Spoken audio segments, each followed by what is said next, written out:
আমাদের মধ্যে অনেকেই জিমেল অ্যাকাউন্ট ডিলিট করতে পারি না। এই জিমেল অ্যাকাউন্ট ডিলিট করতে না পারার কারণে আমাদের অনেকেরই অনেক সমস্যার মধ্যে পড়তে হয়। সো আজকের এই ভিডিওর মধ্যে আমি আপনাদের দেখিয়ে দিব কিভাবে জিমেল অ্যাকাউন্ট ডিলিট করতে হয়। সো আর কথা নেই, চলুন মোবাইল স্ক্রিনে যাওয়া যাক। মোবাইল স্ক্রিনে যাওয়ার আগে আমি আপনাদের কাছে একটি অনুরোধ রইল, আপনি যদি আমার চ্যানেল নতুন হয়ে থাকেন তাহলে আমার চ্যানেলটি সাবস্ক্রাইব করবেন। তো চলুন মোবাইল স্ক্রিনে যাওয়া যাক।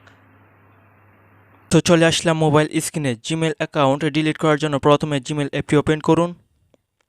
জিমেল অ্যাপটি ওপেন করা হয়ে গেলে উপরে প্রোফাইল লোগোতে ক্লিক করুন।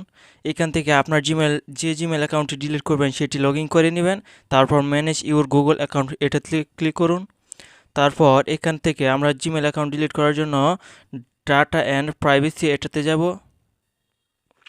তারপর একটু নিচের দিকে আসলে দেখতে পারবেন ডিলিট ইউর গুগল অ্যাকাউন্ট এটাতে ক্লিক করুন। ক্লিক করার সাথে সাথে আমাদের এরকম একটি ইন্টারফেসে নিয়ে আসবে। সো তারপর এখান থেকে কন্টিনিউ বাটনে ক্লিক করুন। একটু লোডিং নেবে। কন্টিনিউ বাটনে ক্লিক করার সাথে সাথে আপনার ফোনের লকটি হিসাবে আপনারা দিয়ে নেবেন। সো আমারটা আমি দিয়ে নিচ্ছি।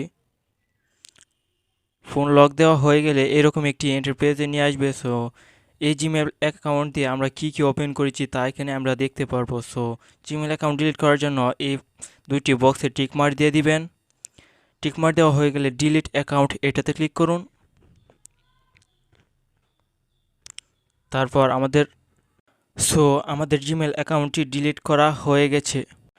আজকের এই ভিডিওটি দেখে আপনি যদি একটু উপকারী হয়ে থাকেন তাহলে আমার চ্যানেলটি সাবস্ক্রাইব করবেন। সো দেখা হচ্ছে নতুন কোনো ভিডিওতে, ততক্ষণ ভালো থাকুন, সুস্থ থাকুন, আল্লাহ হাফেজ।